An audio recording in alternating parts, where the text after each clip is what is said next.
today on 15 on 15. JetBlue to offer first-class seats for travelers from JFK to Aruba. Plus, a new study finds those who have been breastfed to have a higher IQ. And the legal battle for a stray dog adopted from Aruba is heating up. NBC has the story from the Boston couple.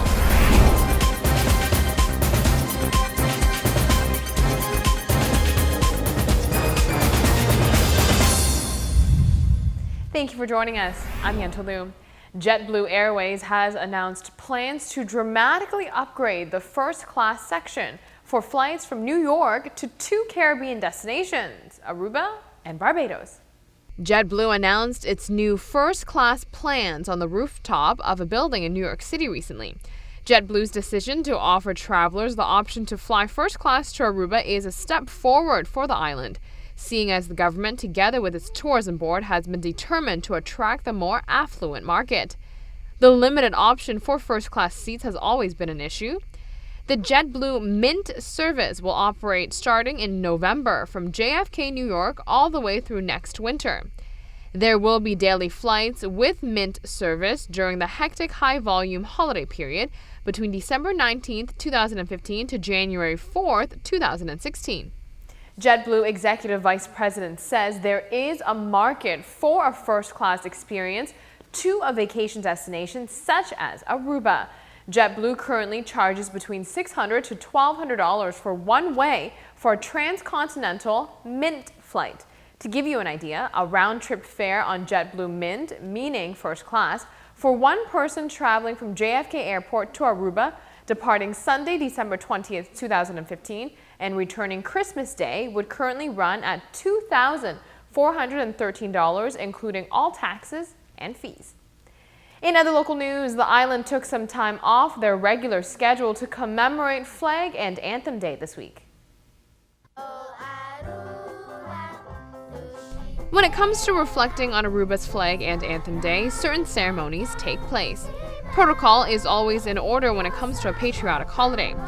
Dignitaries, including political members such as the Prime Minister, Minister of Tourism, the President of the Parliament, and the Governor, were all in attendance in downtown Oranjestad for the special ceremony. During the structured event, children were incorporated into the celebration. Little girls, dressed accordingly to the theme of the day, performed the sounds of Aruba.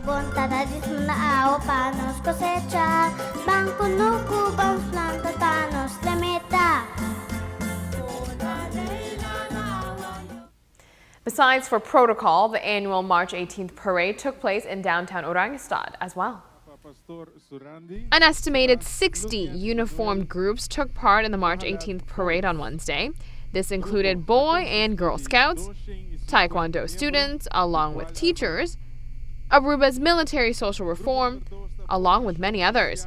The event gathered family and friends to downtown Oranjestad in front of the government building on Flag and Anthem Day for celebrations. Roads were closed off for the parade. Kraft is voluntarily recalling their macaroni and cheese dinner with select code and manufacturing dates. This shipment is said to have been delivered to Aruba. One of North America's largest consumer packaged food and beverage company is recalling select code dates and manufacturing codes of the macaroni and cheese product due to metal pieces. Kraft Foods Group is voluntarily recalling approximately 242,000 cases of select code dates and manufacturing codes of the original flavor of Kraft macaroni and cheese dinner due to the possibility that some boxes may contain small pieces. The recalled product is limited to the 7.25-ounce size of the original flavor of box dinner, with the best when used by dates of September 2015 through October 11th, 2015, with the code C2 directly below the date on each individual box. The C2 refers to a specific production line on which the affected product was made. Kraft has received 8 consumer complaints about this product from the impacted line within this range of code dates, and no injuries have been reported. Consumers who purchase this product should not eat it. They should return it to the store where purchased for an exchange or full refund. Consumers can also contact Kraft Foods Consumer Relations at 1-800-816-9432 for a full refund. The recalled product was shipped by Kraft to consumers nationwide in the U.S. The product was also distributed to Puerto Rico and some Caribbean and South American countries. When we return, find out the link between breastfeeding and intelligence. Also, could it be that there is a scientific reason as to why women are better at remembering certain details of a fight or an anniversary date compared to men? And we'll tell you all about hangover-free wines. All those topics and more coming right up, so stay with us. Hangover-free wine? Could it be? Find out the details coming up.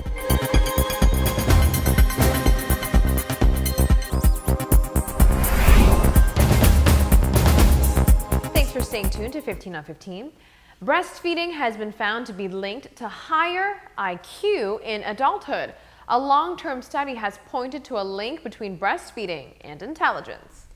A Brazilian study traced nearly 3,500 babies from all walks of life and found those who had been breastfed for longer went on to score higher on IQ tests as adults. Experts say the results, while not conclusive, appeared to back current advice that babies should be exclusively breastfed for 6 months. But they say mothers should still have a choice about whether or not to do it. Researchers say there are many different factors other than breastfeeding that could have an impact on intelligence, although the researchers did try to rule out the main co-founders, such as the mother's education, family income, and birth weight. The study offers a unique insight because within the population the researchers studied, breastfeeding was evenly distributed across social class, not something just practiced by the rich and educated. Men, listen up. You finally have an excuse as to why you can't remember a fight with your significant other or why you forgot an anniversary or birthday. Ladies, science has proven what you've been saying all along. A man's memory is worse than yours. Not only that, but their brains are smaller, at least the part that controls memories. This is according to data collected. Researchers say they see worse memory and worse brain volumes in men than women from age 40s and up. In a study of 1,200 cognitively normal people between the ages of 30 and 95, researchers found that while memory started to decline for both sexes at age 30, male memory was worse than women overall, especially after age 40. And in males, the hippocampus, which is the part of the brain that controls memory, was also smaller than women's, especially after age 60. The men's hippocampus starts off a little bit above average in the young people within the study, but then it falls way below average in the older men as compared to the older women. It is no surprise as your brain shrinks, memory declines. It is a fact that women's brains are smaller than men's brains, but brain size scales with your height. So if you correct for head size, which the study did, women's hippocampus and verbal memory is better than men's. Merlot, Cabernet, Pinot Grigio lovers rejoice. Scientists have figured out how to make hangover-free wine. Scientists have developed a new type of wine that will leave you hangover-free. Researchers at the University of Illinois have engineered a type of yeast that is jailbreaking, meaning they can alter genetic material and change how yeast reproduces. That opens up a ton of possibilities, since scientists can tinker with different genetic material to make wine and beer, and they have different properties including taste. Experts say they have a yeast that produces a wine with great flavor. Researchers delete one gene then another until the distinctive flavor is gone, and we know that they've isolated the gene possibilities for that characteristic. The greatest application of this new research is perhaps the end to hangovers as we know it. If scientists engineer the yeast in a certain way, they can create an enzyme to help a process called malolactic fermentation, a process that makes wine smooth. Now, when malolactic fermentation doesn't go as planned, it creates byproducts that leave you with a bad headache the next day. So in the near future, you can indulge in a bottle of hangover-free wine. This new type of yeast could even make food and drinks healthier. Researchers also said they can engineer the yeast to boost levels of resveratrol, a healthy ingredient in wines, and could even add good-for-you elements to fermented foods like cheese and pickles. Let's take a very quick break. Here is what's coming up. After the break, find out tourists from Aruba's nightmare when adopting a dog that they thought was a stray. Social media is currently firing up regarding an American couple who adopted what they thought was a stray dog from Aruba back to Boston, Massachusetts. The owners of the dog in Aruba have filed a lawsuit against the tourists who adopted. An NBC affiliate in Attleboro, Massachusetts, has the side of the American couple's story. Canine custody battle. A local couple fell in love with what they thought was a stray while vacationing in Aruba, so they decided to bring it home to North Attleboro. But now they're being sued by a couple of residents in Aruba. They claim the dog is theirs. Allison Bologna live in the studio with the story. Allison? Patrice and Jean, the case is in Attleboro District Court now, and the legal bills are starting to pile up. The couple we met today claims they went through all of the proper legal channels they thought to adopt the dog in Aruba. That's what they thought anyway, but now the court will need to decide. Ethically or morally, we're not going to send this dog back. This is Coco. She's been living in North Attleboro since the fall when this couple says they found her on a beach in Aruba near the resort in which they were staying. We noticed that she seemed dehydrated, she seemed hungry, she was loaded with ticks, she seemed sad. So Dan and Lisa O'Connell say they brought the dog to a vet in Aruba, and from there they ended up at the Animal Relief Foundation of Aruba. They thought, they say, that everything was taken care of. They got this pet passport to fly the dog back to Massachusetts, but then they received an email from the agency indicating that someone was looking for the dog that they had just adopted. Fast forward then another week and a half, and they've confirmed that the dog this woman is looking for is in fact our Coco. The agency asked the O'Connells to send the woman an email back to assure that the dog was okay. The O'Connells say they did that, and then the woman they were emailing asked for the dog back. Now they're in court. We were floored that someone who would be so careless with the dog in the first place would go through this to try to get it back. We found this Facebook page online which appears to be related to the case. It's listed as Whitey Pinky. The page administrator posts, quote, "My dog that was taken away in Aruba and shipped to the United States within only 2 days."